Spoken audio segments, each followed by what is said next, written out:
सूर्य की मुख्य पूजा है और षष्ठी तिथि का संबंध संतान से होता है, इसीलिए बहुत सारे लोग छठी मैया भी कहते हैं, लेकिन मुख्य रूप से ये पूजा है सूर्य देव की। इस पूजा या व्रत के लाभ क्या है? देखिए, जिन लोगों को संतान ना हो पा रही हो या संतान करके बार बार समाप्त हो जाती हो, ऐसे लोगों को इस व्रत से अद्भुत लाभ होता है। संतान की प्राप्ति आसानी से हो जाती है अगर छठ की पूजा की जाए तो। अगर संतान पक्ष से कष्ट हो तो भी व्रत लाभदायक होता है। संतान का स्वास्थ्य ठीक नहीं रहता, संतान के जीवन में तकलीफें हैं या संतान के व्यवहार की वजह से दिक्कत हो रही है, तो ऐसी स्थिति में भी छठ की पूजा करना बहुत अच्छा होता है। अगर कुष्ठ रोग हो गया हो या पाचन तंत्र की गंभीर समस्या हो, यानी अगर आपको कुष्ठ रोग हो गया हो या पेट की गंभीर समस्या से आप जूझ रहे हो, तो भी इस व्रत को रखना शुभ होता है। इस व्रत को रखना कल्याणकारी माना गया है। जिन लोगों की कुंडली में सूर्य की स्थिति खराब हो या जिनको गवर्नमेंट की तरफ से समस्या हो, ऐसे लोगों को भी इस व्रत को जरूर रखना चाहिए।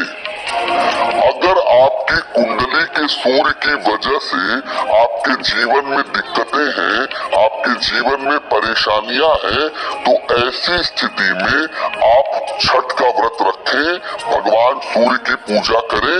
सूर्य आपके बेहतर होंगे, आपको बेहतर परिणाम देंगे। और अगर किसी सरकारी समस्या में आप फंस गए हैं तो उस समस्या से आपको छुटकारा मिल पाएगा। राधे राधे। छठ मैया की जय। हमारे बिहार में और पूर्वांचल में या आजकल तो हम ये कह सकते हैं कि पूरे ही देश में या विदेशों में भी छठ मैया का त्योहार बड़ी धूमधाम से मनाया जाने लगा है। ये छठ मैया का त्योहार हम सबको रिद्धि सिद्धि प्रदान करता है।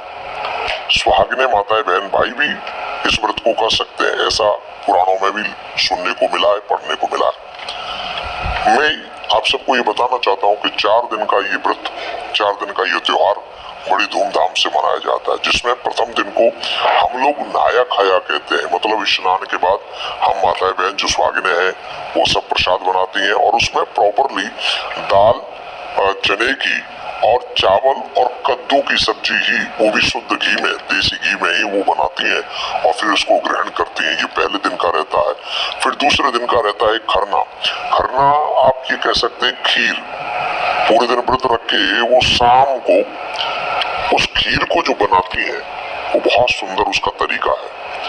उसको मिट्टी के चूल्हे पे आम की लकड़ियों के साथ वो खीर बनानी पड़ती है और खीर में पानी नहीं होता, दूध में ही वो खीर बनेगी और फिर उस खीर को वो माता बहन या वो जो व्रती लोग हैं वो उसे ग्रहण करते हैं। डूबते हुए सूरज को अर्घ देते हैं। इससे जो आगे वाला तीसरा दिन है ये सबसे बड़ा व्रत होता है, ये क्योंकि ये 36 घंटे का लगभग, जिसमें व्रती व्यक्ति जो है 36 घंटे तक एक बूंद भी जल की नहीं पीता है और इस व्रत को वो बड़ी कठिनता से, कठिनता क्या भगवान की कृपा ही रहती है, पूरा करता है। और ऑलमोस्ट हमारी माता बहन सुहागिने, इवन कई भाई लोग भी इस व्रत को करते हैं। और जब चतुर्थ दिवस में प्रारंभ होता है वो सूर्य उदय होना, सूर्य उदय होने से पहले ही वो भोजन की सामग्री बना कर पहुंच जाते हैं। इसमें नदी का होना, तालाब का होना परम आवश्यक है। वो नदी और तालाब पर जाती हैं, उगते हुए सूर्य को जल देती हैं, अर्घ देती हैं और उसके बाद वो कुछ प्रसाद ग्रहण करती है। इस तरीके का 4 दिवसीय जो उत्सव है छठ मैया का ये पूर्ण होता है। पूर्व काल में प्रियव्रत नाम के एक राजा थे और उनकी कोई संतान नहीं थी। संतान न होने के कारण वो दुखी रहा करते थे। तो एक बार प्रियव्रत राजा ने कश्यप मुनि से पुत्रेष्टि यज्ञ करवाया और पुत्रेष्टि यज्ञ कराकर उनकी पत्नी मालिनी ने यज्ञ में आहुति के लिए बनाई गई खीर दी। इसके प्रभाव से उन्हें पुत्र हुआ, परंतु वह मृत पैदा हुआ। जब उनका पुत्र मृत पैदा हुआ तो राजा प्रियव्रत को बड़ा दुख हुआ, बहुत तकलीफ हुई, बड़ा कष्ट हुआ। तो उस पुत्र को बहाने के लिए वो नदी के तट पर जब गया तो वो इतना विह्वल हो गए थे, कि उनको लगा कि मैं भी अब जीवित रह के क्या करूंगा, जब बिना पुत्र से गति लोग के बिना पुत्र की गति होती नहीं गृहस्थियों की, तो मैं भी जीवित रहकर क्या करूं। तो उनके भी मन में प्राण त्यागने की इच्छा उत्पन्न हुई। तो उसी समय भगवान की मानस कन्या देवसेना प्रकट हुई और कहा, सृष्टि के मूल प्रवृत्ति के छठे अंश से मैं उत्पन्न होने के कारण सृष्टि कहलाती हूँ। राजन, तुम अपने प्राण त्यागने की बात मत करो, तुम मेरी पूजा करो, अवश्य तुम्हें तुम्हारा पुत्र प्राप्त हो जाएगा। और यहाँ से मेरी पूजा करो, अभी तुम मेरी पूजा करने के लिए इस संसार के राजा ने ऐसा ही किया। तो राजा और इस छठी के व्रत का वर्णन हमारे पुराणों में कई जगह आता है। पहले इसको कर्ण ने भी किया हुआ है, जब वो पांडव जुए में सब कुछ हार गए थे उस समय द्रौपदी जी ने भी इस व्रत को किया हुआ है। ऐसे ही अनेक पुराणों में इनका प्रमाण मिलता है छठ मैया की पूजा का। तो इसको प्रॉपरली हम लोग जो कहते हैं कि सूर्य भगवान की उपासना है। जो मनुष्य सूर्य भगवान की उपासना करते हैं, जैसे मैं आपसे हमेशा कहता हूँ जल चढ़ाओ सूर्य भगवान को, अर्घ दो, उसके पीछे क्या है, जो भी व्यक्ति सूर्य की उपासना करता है सूर्य उन्हें आरोग्यता प्रदान करते हैं। तो सूर्य की उपासना के साथ साथ छठ मैया की जो पूजा करती है उसका विधान क्या है, उसको कैसे करना चाहिए, इन कुछ चीजों का अगर हम पालन कर ले तो छठ मैया हमें जी भर के प्रसन्न होकर जो हम चाहते हैं वो हमें प्रदान करती है। बच्चों की प्रसन्नता, बच्चों की दीर्घायु होना, सुहागिन का सुहाग अमर होना, और जो हमें घर की सुख समृद्धि चाहिए सब हमें छठ मैया देती है। तो हमें कुछ नियमों का पालन करना चाहिए। मैं आपको कुछ नियम बता देता हूँ और इसमें एक और चीज आप समझ लीजिए। मैं आखिर में आपको बताऊंगा कि हमें सूर्य भगवान को जल चढ़ाते समय, अर्घ देते समय आपको सूर्य भगवान को 108 बार की दीर्घायु होना, सुहागिन का सुहाग अमर होना, और जो हमें घर की सुख समृद्धि चाहिए सब हमें छठ मैया देती है। तो हमें कुछ नियमों का पालन करना चाहिए। मैं आपको कुछ नियम बता देता हूँ और इसमें एक और चीज आप समझ लीजिए। मैं आखिर में आपको बताऊंगा कि हमें सूर्य भगवान को जल चढ़ाते समय, अर्घ देते समय आपको सूर्य भगवान को 108 बार कम से कम इस मंत्र का जाप करेंगे तो ये पूजा आपके लिए और भी शुभ और मंगलमयी और फलदायक होगी। प्लीज इस मंत्र को बार बार सुनिए और जो व्रत करते हैं उनको अवश्य सुना दीजिए, क्योंकि हम लोग व्रत करते हैं, भूखे भी रहते हैं, प्यासे भी रहते हैं, लेकिन नियमों का पालन नहीं करते। इस चक्कर में हम लोग व्रत का पूरा फल नहीं ले पाते। तो आप विधान में एक एक शब्द आपको बोल रहा हूँ वो आप बड़े ध्यान से सुन ले।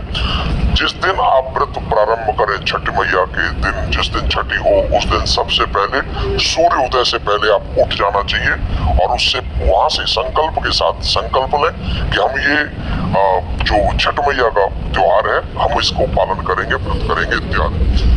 अपने आपके घर के आसपास तली, तालाब, नदी, सरोवर होना परम आवश्यक है, वो होना ही चाहिए जहां आप जाके अपने सूर्य भगवान को अर्घ दे सकें। इसके बाद तालाब में, नदी में खड़े होकर सूर्य भगवान को अर्घ देना है, इसीलिए नदी और तालाब का होना परम आवश्यक है। तो वहां जल में खड़े होकर अर्घ दें और शुद्ध देसी घी से ही दीपक जलाएं, ये भी मेरी निवेदन है। और 7 प्रकार के पुष्प छठ मैया को चढ़ाएं, साथ में ही चावल, चंदन, तिल आदि से युक्त जल को सूर्य भगवान को अर्घ दें। और जब आप सूर्य भगवान को अर्घ दे रहे हो उस समय आप सूर्य भगवान को इस मंत्र के साथ 108 बार इस मंत्र को जाप करें। उंगलियों पे आप जप सकते हैं 108 बार।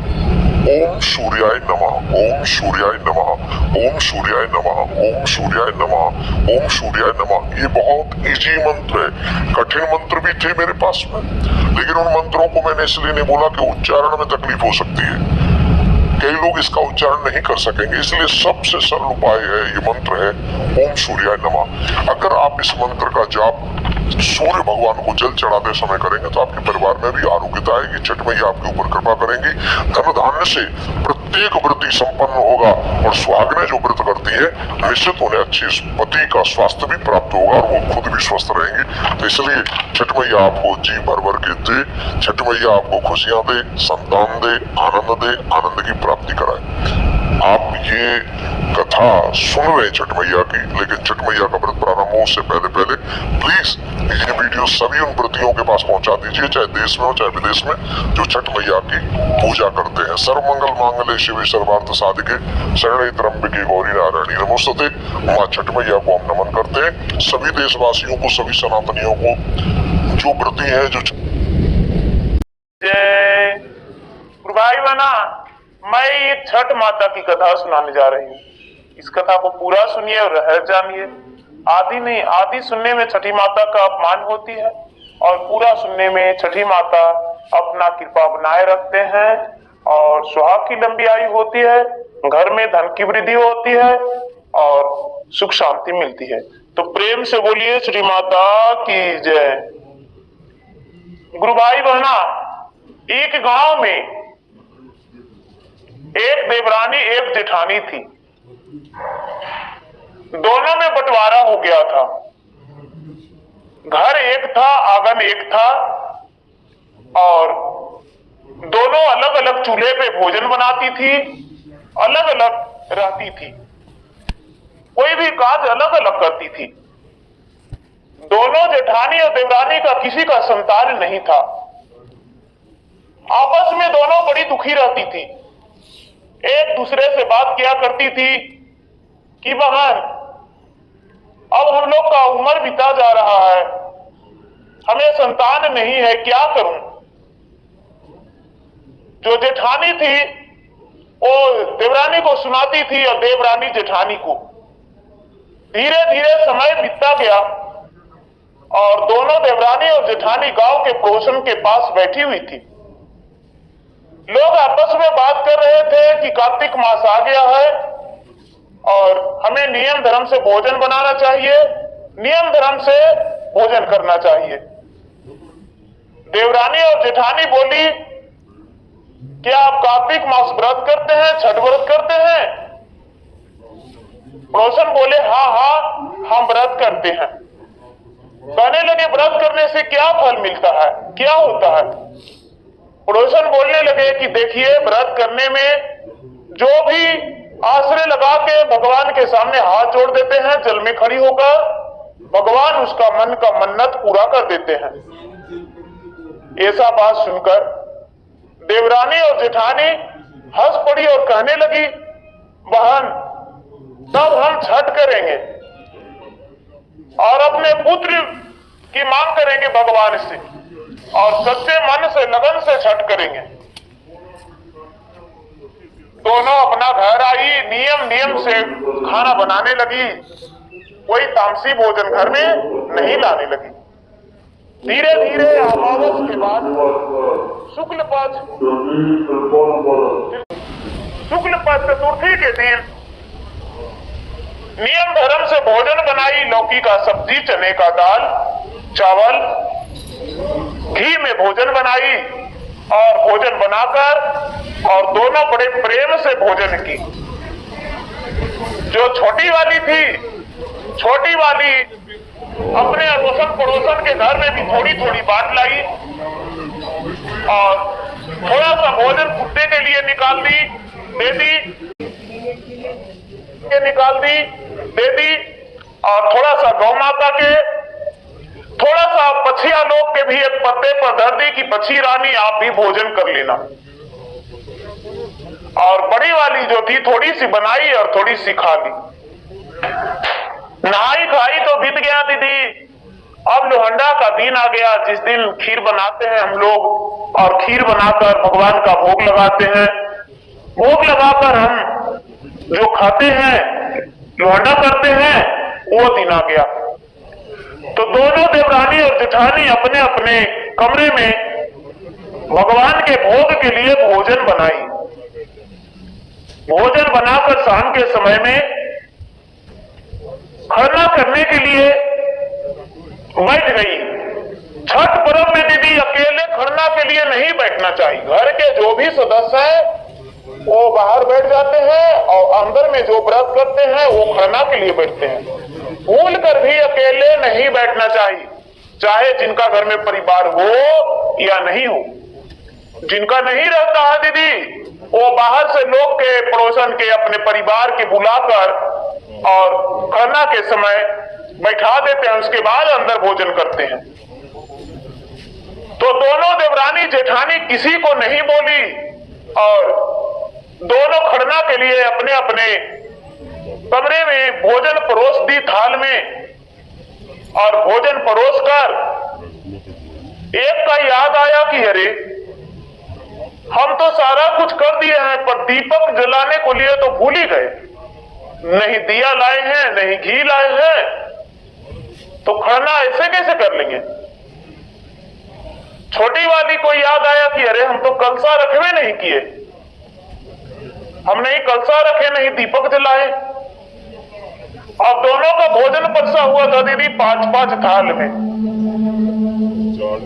एक अपना लिए, गौ माता के लिए, भगवान के लिए।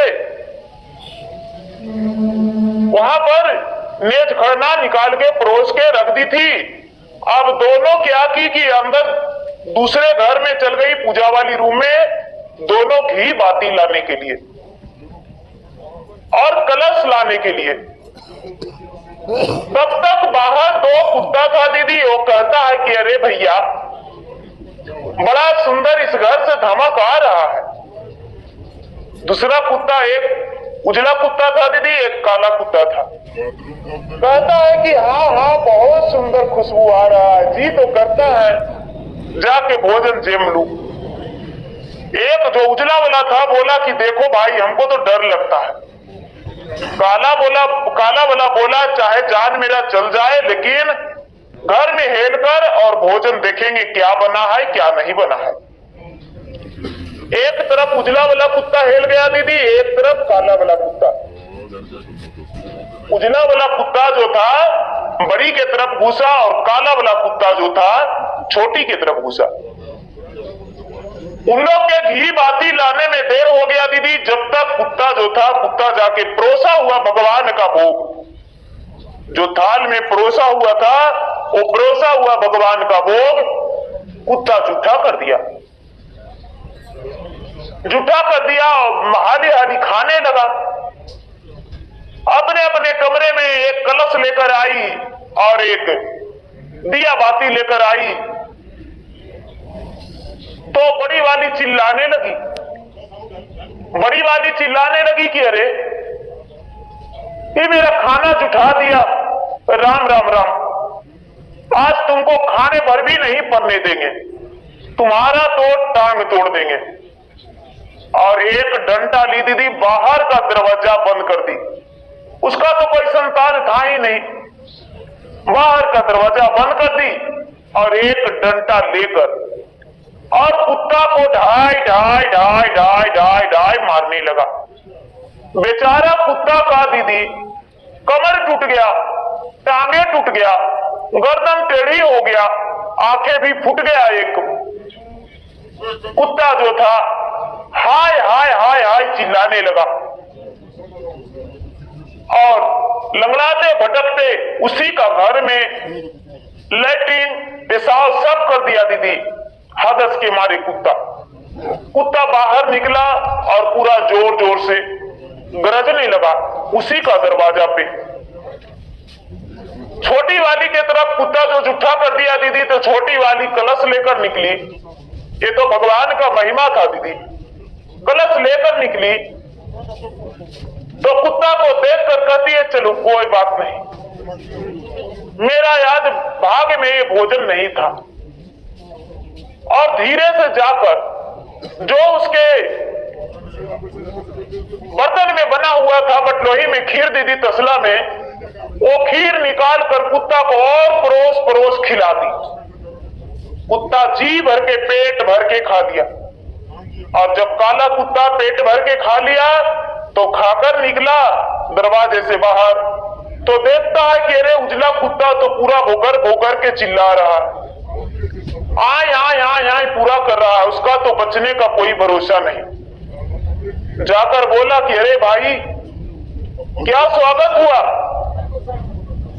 ये कैसे? बोला अरे भाई मैं तो क्या बताऊं, मैं तो जैसा ही मुंह लगाया आ गई अंदर से और एक डंडा लेकर दरवाजा बंद करके और मारने लगी। मेरा पांव भी तोड़ दिया, मेरा कमर तोड़ दिया, मेरा गर्दन टेढ़ा कर दिया, मेरा आंखें फोड़ दिया, टेकनी से मार मार के। ये काला कुत्ता बोला कि अरे भाई मैं क्या बताऊं, वो तो लगता है कोई सामान भूल गई थी, लगता है व्रत में थी, कोई पूजा पाठ ही कर रही थी, क्योंकि देखे कि अच्छा फूल सब चढ़ा हुआ था और पता नहीं क्या लाने गई थी और हम उतना ही मौके पर घुस गए और जाके थाल जब जूठा कर दिए तो उधर से पांव मारे मारे आई और तसला में से निकाल कर कंजूस से मेरा थाल में और खीर परोस दी। और जब खीर परोस दी तो हम बड़ा चाव से पेट भर के खाएं।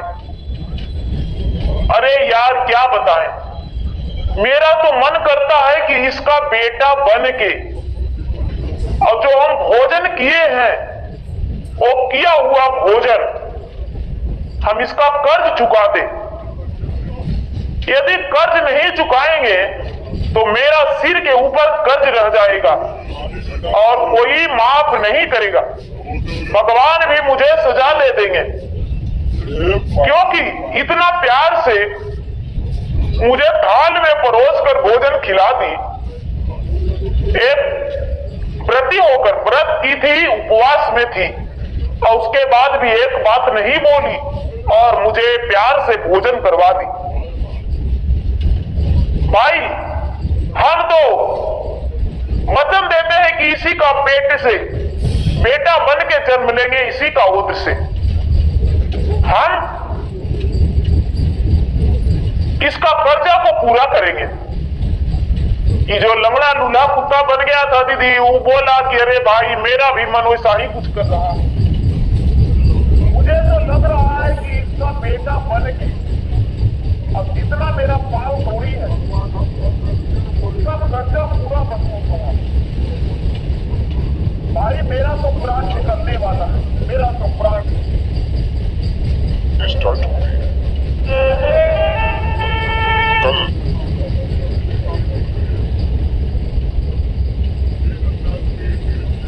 भोजन कुत्ते के लिए निकाल दी बेटी और थोड़ा सा गौ माता के, थोड़ा सा पछिया लोग के भी एक पर्दे पर धर दी कि पछी रानी आप भी भोजन कर लेना। और बड़ी वाली जो थी थोड़ी सी बनाई और थोड़ी सी खा ली। नहाई खाई तो बीत गया दीदी। अब लोहंडा का दिन आ गया जिस दिन खीर बनाते हैं हम लोग और खीर बनाकर भगवान का भोग लगाते हैं। भोग लगाकर हम जो खाते हैं, लोहंडा करते हैं, वो दिन आ गया। तो दोनों देवरानी और जेठानी अपने अपने कमरे में भगवान के भोग के लिए भोजन बनाई। भोजन बनाकर शाम के समय में खरना करने के लिए बैठ गई। छठ पर्व में दीदी अकेले खरना के लिए नहीं बैठना चाहिए। घर के जो भी सदस्य हैं वो बाहर बैठ जाते हैं और अंदर में जो व्रत करते हैं वो खरना के लिए बैठते हैं। भूल कर भी अकेले नहीं बैठना चाहिए, चाहे जिनका घर में परिवार हो या नहीं हो। जिनका नहीं रहता है दीदी वो बाहर से लोग के पड़ोसन के अपने परिवार के बुलाकर और खरना के समय बैठा देते हैं, उसके बाद अंदर भोजन करते हैं।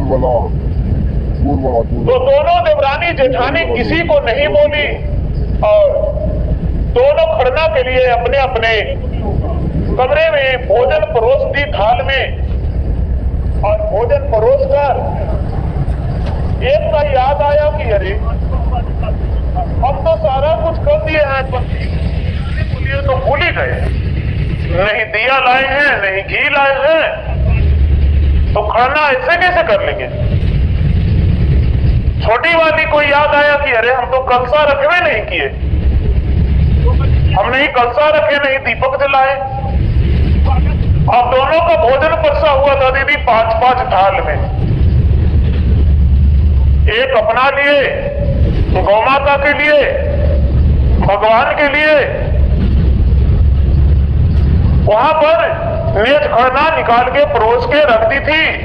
अब दोनों क्या की कि अंदर दूसरे घर में चल गई, पूजा वाली रूम में, दोनों घी बाती लाने के लिए और कलश लाने के लिए। तब तक बाहर दो कुत्ता था दीदी। वो कहता है कि अरे भैया, बड़ा सुंदर इस घर से धमक आ रहा है। दूसरा कुत्ता, एक उजला कुत्ता था दीदी, एक काला कुत्ता था। कहता है कि हाँ हाँ, बहुत सुंदर खुशबू आ रहा है, जी तो करता है जाके भोजन जेम लूं। एक जो उजला वाला था बोला कि देखो भाई, हमको तो डर लगता है। काला वाला बोला चाहे जान मेरा चल जाए, लेकिन घर में हेल कर और भोजन देखेंगे क्या बना है क्या नहीं बना है। एक तरफ उजला वाला कुत्ता हेल गया दीदी, एक तरफ काला वाला कुत्ता। उजला वाला कुत्ता जो था बड़ी के तरफ घुसा और काला वाला कुत्ता जो था छोटी की तरफ घुसा। उन लोग के घी बाती लाने में देर हो गया दीदी। जब तक कुत्ता जाके परोसा हुआ भगवान का भोग, जो थाल में परोसा हुआ था, वो परोसा हुआ भगवान का भोग कुत्ता जूठा कर दिया और हाली हाली खाने लगा। अपने अपने कमरे में एक कलश लेकर आई और एक दिया बाती लेकर आई, तो बड़ी वाली चिल्लाने लगी कि अरे ये मेरा खाना जुठा दिया, राम राम राम, आज तुमको खाने भर भी नहीं पड़ने देंगे, तुम्हारा तो टांग तोड़ देंगे।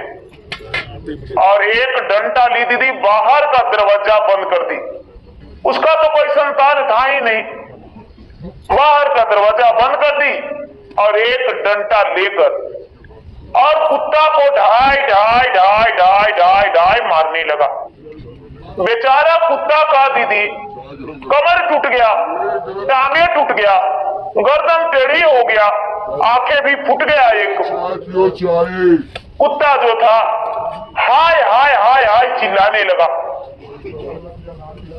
और लंगड़ाते भटकते उसी का घर में लैट्रिन पेशाब सब कर दिया दीदी।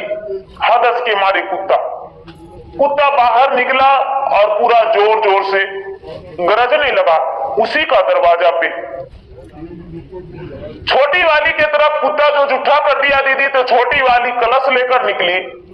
ये तो भगवान का महिमा था दीदी। कलश लेकर निकली तो कुत्ता को देखकर कहती है चलो कोई बात नहीं, मेरा आज भाग्य में ये भोजन नहीं था। और धीरे से जाकर जो उसके बर्तन में बना हुआ था, बटलोही में खीर दीदी तसला में, वो खीर निकाल कर कुत्ता को और परोस परोस खिला दी। कुत्ता जी भर के पेट भर के खा लिया। और जब काला कुत्ता पेट भर के खा लिया तो खाकर निकला दरवाजे से बाहर, तो देखता है कि अरे उजला कुत्ता तो पूरा भोकर के चिल्ला रहा है, आय पूरा कर रहा है, उसका तो बचने का कोई भरोसा नहीं। जाकर बोला कि अरे भाई क्या स्वागत हुआ, ये कैसे? बोला अरे भाई मैं तो क्या बताऊं, मैं तो जैसा ही मुंह लगाया आ गई अंदर से और एक डंडा लेकर दरवाजा बंद करके और मारने लगी। मेरा पांव भी तोड़ दिया, मेरा कमर तोड़ दिया, मेरा गर्दन टेढ़ा कर दिया, मेरा आंखें फोड़ दिया, टेकनी से मार मार के। ये काला कुत्ता बोला कि अरे भाई मैं क्या बताऊं, वो तो लगता है कोई सामान भूल गई थी, लगता है व्रत में थी, कोई पूजा पाठ ही कर रही थी, क्योंकि देखे कि अच्छा फूल सब चढ़ा हुआ था और पता नहीं क्या लाने गई थी और हम उतना ही मौके पर घुस गए और जाके थाल जब जूठा कर दिए तो उधर से पांव मारे मारे आई और तसला में से निकाल कर कलछुल से मेरा थाल में और खीर परोस दी। और जब खीर परोस दी तो हम बड़ा चाव से पेट भर के खाएं। अरे यार क्या बताएं, मेरा तो मन करता है कि इसका बेटा बन के और जो हम भोजन किए हैं वो किया हुआ भोजन हम इसका कर्ज चुका दें। यदि कर्ज नहीं चुकाएंगे तो मेरा सिर के ऊपर कर्ज रह जाएगा और कोई माफ नहीं करेगा। भगवान भी मुझे सजा दे देंगे, क्योंकि इतना प्यार से मुझे थाल में परोस कर भोजन खिला दी। एक व्रती होकर व्रत की थी, उपवास में थी और उसके बाद भी एक बात नहीं बोली और मुझे प्यार से भोजन करवा दी। भाई हम तो वचन देते हैं कि इसी का पेट से बेटा बन के जन्म लेंगे, इसी का उद्र से हम इसका कर्जा को पूरा करेंगे। ये जो लंगड़ा लूला कुत्ता बन गया था दीदी, वो बोला कि अरे भाई मेरा भी मन वैसा ही कुछ कर रहा है। मुझे तो लग रहा है कि इसका बेटा बन के और जितना मेरा पांव तोड़ी है उसका कर्जा पूरा वसूल दूं हम। भाई मेरा तो प्राण निकलने वाला है, मेरा तो प्राण तड़प रहा है, मेरा तो अब जी लगता है कि एक पल भी ना जीऊं। काला कुत्ता जो था बोला कि देखो भाई अब हम प्राण त्यागने जा रहे हैं। उजला कुत्ता बोला हे भाई हम भी प्राण त्याग देंगे। काला कुत्ता भगवान के ध्यान लगाते हुए, सूर्य भगवान के ध्यान लगाते हुए बोला हे सूर्य भगवान, हे माता छठी, आपका महिमा अपरंपार है, आपका महिमा अपरंपार है। जो भी आपको दिल से हृदय से पुकारता है उसका मन्नत पूरा कर देते हैं। हे छठी माता मेरा भी कुछ पुकार सुन लीजिए। हे सूर्य भगवान मेरा पुकार सुन लीजिए। आज हम अपना प्राण को त्यागने जा रहे हैं और मेरा मन है कि इसका ओद्र से हम पुत्र बन के जन्म लूं और जन्मों जन्मांतर तक इसका पुत्र बने रहूं और इसका पुत्र बन के हर कर्जा को, एक एक अन्न को, एक एक दाने को इसका पूरा कर दूं। उजला कुत्ता बोला हे सूर्य भगवान आज मेरा चलने और घूमने का नहीं बनेगा, हम किस लिए जीवित रहेंगे। मेरा सोच यही है कि मैं अपना प्राण त्याग दूं इसका बेटा बन के और जितना मारी है उतना कई गुना ज्यादा इससे हम बदला लूं। हे भगवान आप अपना कृपा मुझ पे बर्दाश्त दीजिए। दीदी तनिक देर भी नहीं लगा और काला कुत्ता या उजला कुत्ता दीदी दोनों कुत्ता बड़ी वाली के दरवाजा पर मर गया। दीदी बड़ी वाली के दरवाजा पर मर गया। इधर छोटी वाली क्या की तो देखी नहीं। छोटी वाली क्या की कि घर के रात्रि के समय में शाम हो चुका था। दीदी आप बेचारी सोचती है कि व्रत किए हैं और उपवास कैसे रहेंगे, भगवान का भोग तो मेरा लगा ही नहीं और कुत्ता जुटा दिया, फिर से भोजन बना देंगे। दीदी वो पड़ोसन के घर गई, अपने बगल वाली के घर गई, घर में नहीं सास थी नहीं ननद थी। दीदी जाकर बोली कि देखिए ना मेरे साथ ऐसा ऐसा हो गया है, क्या करें। उनके पड़ोसन बोले कि देखो चिंता मत करो, ठौर चौका करके बर्तन धो के और बढ़िया से फिर भोजन बना दो और भगवान के भोग लगा के थोड़ा सा अपना भी भोग जिम लेना। छोटी वाली बोली ठीक है। छोटी वाली बड़ी वाली से बोली कि देखिए दीदी हम जा रहे हैं फिर से भोजन बनाने, हम जा रहे हैं चूल्हा चौका लिप के और फिर से भोजन बना लेंगे दीदी और फिर से भगवान का भोग लगा देंगे और लगा के उसके बाद हम भी थोड़ा सा भोजन जेम लेंगे। ये जो बड़ी वाली थी बड़ी गुस्से में होकर कहती है कि हम उसी को नाम पर हम ऐसा ही रह जाएंगे, हम नहीं भोजन बनाएंगे और नहीं भोजन करेंगे, क्योंकि इन्होंने तो मुझे दुख दे ही दिया, मेरा भोजन जुठा ही दिया। तो फिर क्यों बनाएंगे? अब शगुन था। दीदी छोटी वाली बड़े प्रेम से भगवान के लिए फिर से भोजन बनाई और फिर से भोजन बना के और भगवान के फिर से भोग लगाई। दीदी फूल अक्षत चढ़ाई, वहां पर चौका बनाई, चौका बना के कलश रख के भगवान के भोग लगा के उसके बाद थोड़ी सी जेब ली और पड़ोसन में जाकर फिर से बांट दी। दीदी क्या करती, उसके बाद कोई उपाय नहीं था। बड़ी वाली जो थी सवेरे उठी, सवेरे उठकर दरवाजा पर देखती है तो दो दो कुत्ता मरा हुआ है। बड़ी वाली कहती है कि हाय रे, हम तो यकीनों के मारे थे लेकिन दूधू को मेरा दरवाजा पर कुत्ता मरा हुआ है। अपना पति के जगह ये जी जल्दी से जागिए ना, दरवाजा पर कुत्ता मर गया है। पति से नहीं बताई कि हम कुत्ता के मार पीट के और ऐसे हल किए हैं। पति जब उठे तो कुत्ता के जाके सतगत कर दिए तो पति से कहती है कि ये जी हम तो व्रत में हैं। कुत्ता देखिए पैखाना पेशाब सब घर में कर दिया, जरा साफ कर दीजिए। उसके पति सफा किए, घर लीप पोत के अर्घ देने के लिए पुआ पकवान बनाने लगी। दीदी लड़ुआ कसार बांधने लगी। दोनों गोतनी अपना खबौनी कसार बांधी और बना के पुआ पकवान शाम के होने से पहले फल पलहरी धो धा के कंप्लीट करके दीदी सूप सजा के दौरा बांध के और गंगा जी के घाट पर दोनों देवरानी और जेठानी अर्घ देने चल गई। दीदी अर्घ देने चल गई और जाकर अर्घ दे दी। अर्घ दे के और अपना लौटी, फिर सवेरे जाकर अर्घ दे दी। वहां क्या हुआ दीदी, दोनों कुत्ता मर के और कहां चल गया, महादेव जी के पास। जाके महादेव जी के पास कहता है महादेव जी से कि हे भगवान, आप तो तीन लोक के विधाता हैं, आप तो भोले भंडारी हैं, मेरा एक पुकार सुन लीजिए।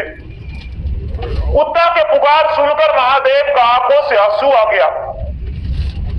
कहते हैं वाह रे कुत्ता, एक है जो कहता है कि पुत्र बन के कर्ज चुकाएंगे और एक है जो कहता है कि पुत्र बन के उसको पेड़ देंगे। ठीक है, दोनों तो पुत्र ही है ना, पुत्र बनेगा तो हाँ। दीदी दो दिन बाद 3 दिन बाद दोनों देवरानी और जेठानी गर्भवती रह गई। गर्भवती रहने के बाद दीदी धीरे धीरे धीरे धीरे धीरे धीरे समय बीतता गया और 9वें महीने के बाद दोनों के ओद्र से एक ही दिन दीदी 9 महीना 9 दिन 10 घंटे के बाद दोनों का ओद्र से एक ही दिन बड़ा सुंदर सुंदर पुत्र जन्म लिया। बड़ा सुंदर सुंदर बड़ा प्यारा बच्चा जन्म लिया। दीदी सारी लोग कहने लगे कि देखिए आपका व्रत जो है धारा भगवान वो पुत्र दे दिए। आप इतना दिन से निसंतान बैठे थे, देखिए भगवान की कृपा से, भगवान के महिमा से सूर्य भगवान आपको पुत्र दे दिए हैं। ऐसा कह के दीदी और सब लोग बधाई दिए। जो बड़ी वाली के बच्चा था दीदी वो बीमार रहने लगा,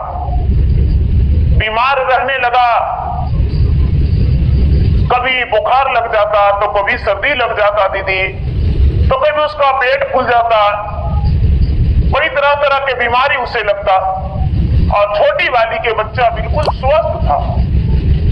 दोनों बच्चा एक ही घर में अलग अलग माँ के गोद में पलने बढ़ने लगा। दीदी धीरे धीरे धीरे धीरे दोनों बच्चा सियाना होने लगा।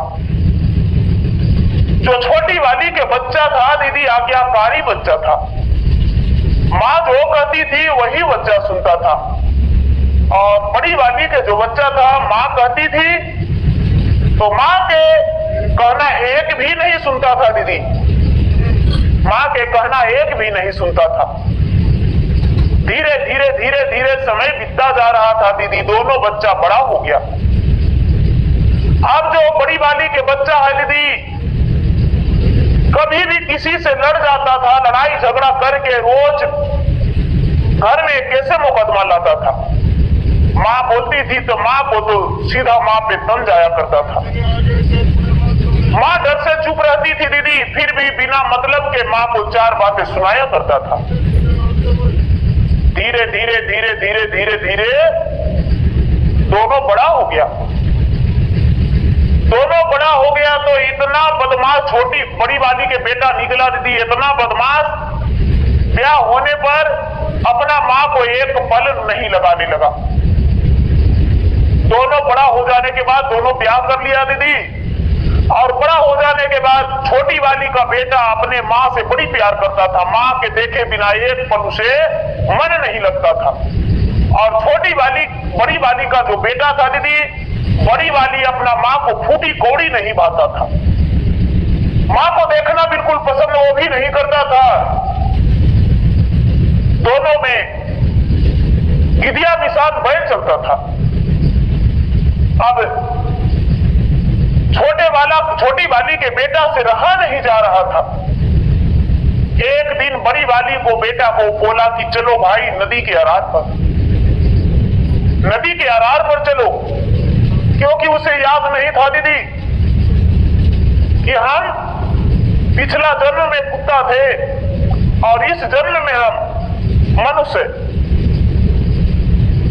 नदी के अरार पर चलो, नदी के अरार पर गया तो नदी के अरार पर जाकर दीदी छोटी वाली के बेटा बड़ी वाली को समझाने लगा कि अरे भाई, अपने माँ के साथ इतना गलत व्यवहार क्यों करते हो? तुम कमाते हो जो शराब पी जाते हो, तुम कमाते हो जो जुआ खेल जाते हो, और माँ की इतना दुख देते हो, अपने पत्नी को भी नहीं समझाते हो और तुम भी गलत व्यवहार करते हो। बोला कि इसमें मेरा कोई दोष नहीं है भाई, क्या बताऊं, हम तुम्हें नहीं बता सकते। बोला कि देखो भाई, हम लोग तो माँ बोलती है कि दोनों एक ही दिन का है, लेकिन माँ देखो मुझसे कितना प्यार करती है और माँ को भी हम प्यार करते हैं, लेकिन माँ तुम्हें नहीं देखना पसंद करती है और तुम माँ को नहीं। ऐसा मत करो, अच्छे से रहो। बोला यदि ज्यादा करोगे तो हम इसी नदी में डूब मर जाएंगे, मुझे कुछ मत बोलो। इतना ही में देखते हैं दीदी कि एक महात्मा आ रहे हैं। महात्मा दोनों के देखकर हंस पड़े। देवरानी और जेठानी का बेटा बोला कि बाबा आप क्यों हंसे? कहने लगे कि क्या बताऊं, हंसने का तो बहुत बातें हैं, नहीं तो कुछ भी नहीं। छोटी वाली के बेटा बोला बाबा आप बताइए क्या कारण हो सकता है? बाबा बोले कि नदी की ओर देखो। महात्मा जो थे बोले नदी की ओर देखो। नदी के ओर दोनों बालक देखने लगा तो बोला कि बाबा वहां पर तो बहुत सारे लोग हैं और मेला लगा हुआ है। क्या है? उस क्या चीज का मेला है? बोले कि देखो आज छठ का दिन है, आज माता छठी का अर्घ पड़ रहा है, सूर्य भगवान का अर्घ पड़ रहा है। माता छठी जो है सबसे बड़ी होती है और उन्हीं का आज अर्घ पड़ रहा है। बोला कि हाँ बाबा अर्घ पड़ रहा है तो इससे मेरा क्या लेना देना है? महात्मा जो थे विस्तार रूप से समझाने लगे दोनों के कि तुम्हारा माता ने व्रत किया था, तुम्हारे माता के साथ ऐसे ऐसे हुआ था, और तुम लोग दोनों पिछला जन्म में कुत्ता था और इस जन्म में अपने माता को एक परेशान करने के लिए और एक कर्ज चुकाने के लिए दोनों जन्म लिया है। और जब दोनों जन्म लिया है तो एक कर्जा चुका रहा है और एक जो है जो माता को परेशान कर रहा है। दोनों बेटा हाथ जोड़कर खड़ी हो गया, बड़ी बालिका और छोटी बालिका। बोला बाबा आप कौन हैं जो मुझे इतने विस्तार रूप से समझा रहे हैं? बोले कि वही शंकर हैं जो तुम मुझसे मिलने गया था पर्वत पर, और हम दोनों को आशीर्वाद दिए थे और माता के ओद्र में पुत्र बन के बोला 9 महीने रहा। 9 महीने 9 दिन 10 घंटे के बाद तूने जन्म लिया और माँ तुम्हारा पुत्रवान कहला गई। उस दिन से 1 साल में तुम्हारा माता व्रत नहीं किया है। दोनों पुत्र भगवान से बोला, शंकर भगवान से कि हे भगवान, इस बार तो बीत गया लेकिन अब कभी ऐसा नहीं होगा। मेरा माँ व्रत करेगी और मेरा माँ अर्घ देगी और अर्घ देकर आपको पुकारेगी, भगवान मेरा जीवन सुखी कर दीजिए। बड़ी वाली का बेटा भी बोला कि हे भगवान, मैंने अपने माता को ओद्र से जन्म भी लिया तो इस प्रकार से।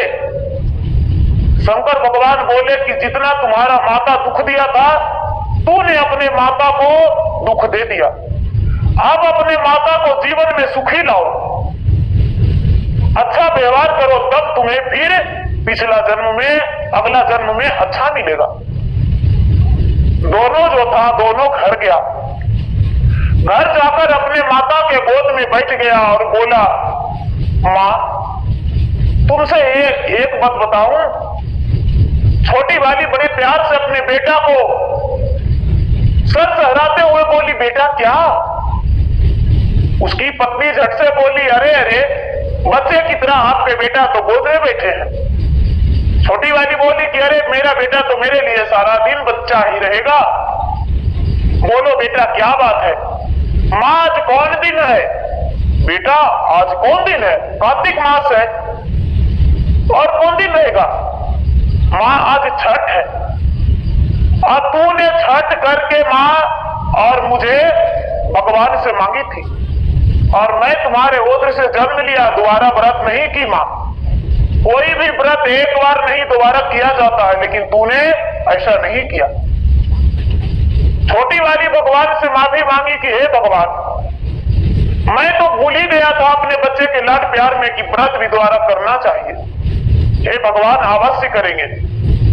बड़ी वाली के बेटा अपने माँ के गोद में बैठा और प्यार से बातें करने लगा तो बड़ी वाली अपने बेटा को कलेजे में सटा कर कहती है कि बेटा क्या कहना चाहते हो बेटा, बोलो। बोला, माँ आज कौन दिन है? आज छठ है बेटा। तो माँ छठ तू क्यों नहीं करती हो? छठ में ही मुझे मांगी थी। बड़ी वाली कहती है, बेटा हम इसलिए छठ नहीं करते हैं कि मेरे साथ बहुत बड़ा अपमान हुआ था। मेरा परोसा हुआ भोजन कुत्ता जुटा दिया था बेटा, इसीलिए हम व्रत दोबारा नहीं किए। और बेटा बोला कि तो माँ कुत्ता के मार के टांगे तोड़ दी थी? हाँ हम कुत्ता के मार के टांगे तोड़ दिए थे। कमर भी तोड़ दी थी माँ? हाँ बेटा कमर भी तोड़ दिए थे। गर्दन भी तोड़ दी थी? हाँ। आंखें भी फोड़ दी थी? हाँ। तुम्हारा कुत्ता दरवाजे पर मर गया था? हाँ। बोला, माँ जिसे तुम कुत्ता कह रही हो वही पुत्र बन के तुम्हारा ओद्र से हम जन्म लिए, वही बेटा हम है। माँ बोलो व्रत करेगी दोबारा या नहीं? मेरा पिछला जन्म कुत्ता था माँ, लेकिन इस जन्म में हम तुम्हारा पुत्र बन के तुम्हारे आगे में है। तूने कुत्ता के साथ पाप किया माँ, उसे मारा पीटा, इसी कारण हम इतना नादान थे, लेकिन आज मुझे ज्ञान हो गया माँ, अब दोबारा ऐसा नहीं करेंगे।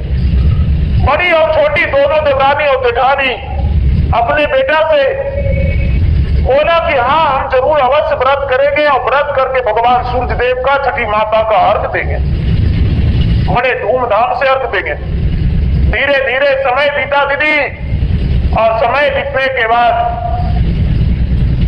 फिर से कार्तिक मास आया तो पूरे मास नियम धर्म से भोजन बनाई दीदी। जब शुक्ल अमावस के बाद शुक्ल पक्ष परिवार द्वितीया तृतीया चतुर्थी के दिन आया दीदी, चौथ के दिन, तो बड़ी नियम धर्म से भोजन बना के नहाई खाई की, लोहंडा की, भगवान के अर्घ दी दीदी। माता छठी के सप्तमी के दिन पारण की और दोनों देवरानी और जेठानी व्रत करने लगी। दीदी दोनों के घर में अन्न धन लक्ष्मी से भर गया और बड़ी वाली का बेटा भी दीदी अपने माता के साथ अच्छा से रहने लगा, बहू भी अच्छा से रहने लगी और घर में पोता पोती सब कुछ हो गया दीदी उसके घर में, और सारे परिवार खुशी रहने लगे। तो जो भी भगवान का छठ करते हैं, माता रानी का छठ करते हैं, छठी माता का अर्घ देते हैं प्रेम से, सच्चे मन से, हृदय से, तो छठी माता उसका विश अवश्य पूरी करते हैं। और छठी माता जो है घर में अन्न धन सुख शांति सब कुछ देते हैं। तो भैया दीदी यदि मेरा वीडियो अच्छा लगे तो मेरा वीडियो को लाइक करें, शेयर करें, चैनल पर यदि नए हैं तो चैनल को सब्सक्राइब करें, बेल आइकन घंटी को दबाएं, जो कि मेरा वीडियो का नोटिफिकेशन सबसे पहले आपके पास जाए और आप मेरा वीडियो का सुन सके, देख सके, और कमेंट बॉक्स में जय छठी माता जरूर लिखे। इससे आपका घर में सुख शांति मिलेगी और घर में धन की वृद्धि होगी। तो प्रेम से बोलिए छठी मैया की जय। लाइक करें, सब्सक्राइब करें, बेल आइकन दबाएं, सब्सक्राइब करें, सब्सक्राइब करना ना भूलें। अर्घ देने का शुभ मुहूर्त। आज में छठ पूजा कब है? 2024 7 नवंबर गुरुवार या 8 नवंबर शुक्रवार। ये है अर्घ देने का शुभ मुहूर्त। आज हम इस वीडियो में आपको बताएंगे साल 2024 में दिवाली के बाद आने वाला कार्तिक छठ पर्व कितनी तारीख से शुरू हो रहा है, छठ पर्व की तिथियां, शुभ मुहूर्त, पूजा विधि और इसके महत्व के बारे में। हेलो फ्रेंड्स, स्वागत है आपका आपके अपने चैनल उपचार नुस्खे में। पंचांग के अनुसार साल में 2 बार छठ पर्व मनाया जाता है, एक चैत्र माह में और दूसरा कार्तिक माह में। कार्तिक माह के शुक्ल पक्ष में आने वाला छठ कार्तिक छठ के नाम से प्रचलित है। छठ पर्व की शुरुआत चतुर्थी तिथि से होकर सप्तमी को इसका समापन किया जाता है। इस दिन सूर्यदेव और छठी मैया की पूजा होती है। इस बार दिवाली की तरह ही छठ पर्व को लेकर भी कंफ्यूजन बना हुआ है। आइए जानते हैं साल 2024 छठ कब है, शुभ तिथियां, पूजा का शुभ मुहूर्त, सूर्य को अर्घ देने का समय और इसका महत्व क्या है। छठ पूजा शुभ मुहूर्त 2024। साल 2024 में छठ पूजा 5 नवंबर से शुरू होगी और इसका समापन 8 नवंबर 2024 को होगा। षष्ठी तिथि प्रारंभ होगी 7 नवंबर प्रातःकाल 12:41। षष्ठी तिथि समाप्त होगी 8 नवंबर प्रातःकाल 12:34। नहाय खाय की तिथि होगी 5 नवंबर। खरना की तिथि होगी 6 नवंबर। संध्या अर्घ दिया जाएगा 7 नवंबर शाम 5:32। 6 और 7 नवंबर को निर्जल व्रत रखा जाएगा। उगते सूर्य को अर्घ और पारण होगा 8 नवंबर प्रातःकाल 6:38। नहाय खाय कब है? 2024 में नहाय खाय 5 नवंबर मंगलवार के दिन होगा। पंचांग के अनुसार नहाय खाय कार्तिक माह के शुक्ल पक्ष की चतुर्थी तिथि को होता है। इस दिन व्रत रखने वाली महिलाएं किसी पवित्र नदी में स्नान करने के बाद सूर्य देव की पूजा करती हैं। खरना कब है? कार्तिक मास के शुक्ल पक्ष की पंचमी तिथि को खरना मनाया जाता है। खरना के दिन महिलाएं निर्जल उपवास रखकर छठी मैया की पूजा करती हैं। इस साल खरना 6 नवंबर बुधवार के दिन है। डूबते और उगते सूर्य को अर्घ 7 नवंबर के दिन यानी षष्ठी तिथि को छठ पूजा का तीसरा दिन है, जिसमें डूबते सूर्य को अर्घ दिया जाएगा। इसके बाद अगली सुबह 8 नवंबर यानी सप्तमी तिथि शुक्रवार को उगते सूर्य को अर्घ दिया जाएगा। इस दिन व्रत का पारण कर छठ पूजा की समाप्ति हो जाएगी।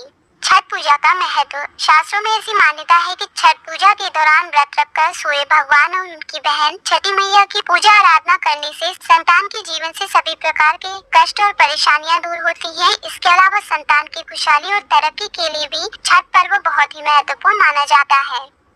फ्रेंड्स, अगर आपको हमारे द्वारा दी गई ये सभी जानकारियाँ पसंद आई हो तो आप उपचार नुस्खे चैनल को सब्सक्राइब, लाइक और शेयर करना ना भूलें। लाइक करें, सब्सक्राइब करें, लाइक करें, सब्सक्राइब करें, सब्सक्राइब वाला बटन दबाएं, बेल आइकन वाला बटन दबाएं, सब्सक्राइब करें। बोले छठी मैया की जय, छठी मैया की जय।